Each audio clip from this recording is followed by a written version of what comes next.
a présidé ce vendredi 4 avril 2025 à la Cité de l'Union africaine, la 38e réunion ordinaire du Conseil de ministres. 5 points étaient inscrits à l'ordre du jour, à savoir 1. Communication du président de la République, chef de l'État. 2. Points d'information. 3. Approbation d'un relevé des décisions du Conseil de ministres. 4. Examen et adoption des textes. 5. Enfin, examen et adoption de dossiers. La communication du président de la République, chef de l'État, portait sur 2 points principaux, à savoir 1. De la voirie urbaine et de l'assainissement de la ville de Kinshasa. Le président de la République a commencé par rappeler que lors de la 29e réunion du Conseil de ministres, tenue le 24 janvier 2025, il avait fait état de sa visite d'inspection de travaux d'assainissement et des voiries réalisées autour du Grand Marché dans le cadre de la modernisation de la ville et de l'amélioration des conditions de vie de ses habitants. À la suite du constat fait, il avait indiqué que tous les travaux de construction, des réhabilitations et de la voirie devraient se faire dans un esprit de durabilité en veillant à ce que nos villes, particulièrement celle de Kinshasa, capitale du pays, soient prêtes à affronter les défis urbains au futur.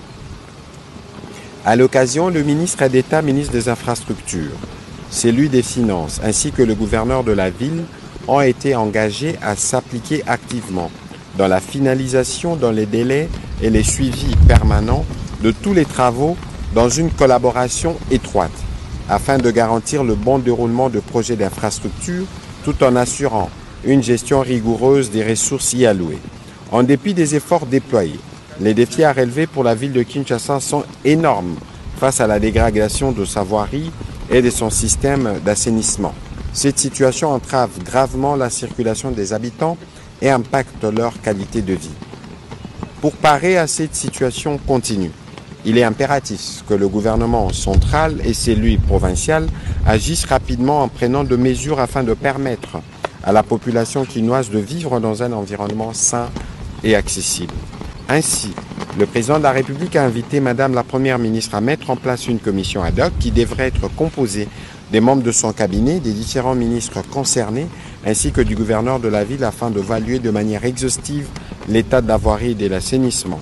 Il apparaît nécessaire qu'un mécanisme d'évaluation périodique soit mis en place afin de s'assurer de l'effectivité des travaux.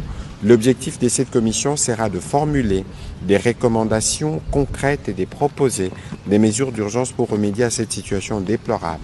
Le président de la République a insisté pour que les mesures à prendre comprennent des solutions durables qui permettront non seulement de restaurer les infrastructures existantes, mais aussi de prévenir de futures dégradations. Le deuxième point de la communication du président de la République a porté sur l'affectation de nouveaux magistrats. Il est revenu sur l'offre des services de magistrats qui, depuis plusieurs décennies, était en deçà de la moyenne universellement admise. Car pour un pays comme le nôtre, avec une population d'environ 100 millions d'habitants, il était inadmissible que nous n'ayons il y a peu qu'environ 3000 magistrats. Pour combler les déficits d'effectifs constatés et pour garantir l'accès de nos concitoyens à la justice, le gouvernement avait, dans la suite de ses instructions, procédé en 2022 au recrutement sur concours de 5000 nouveaux magistrats, aussi bien civils que militaires.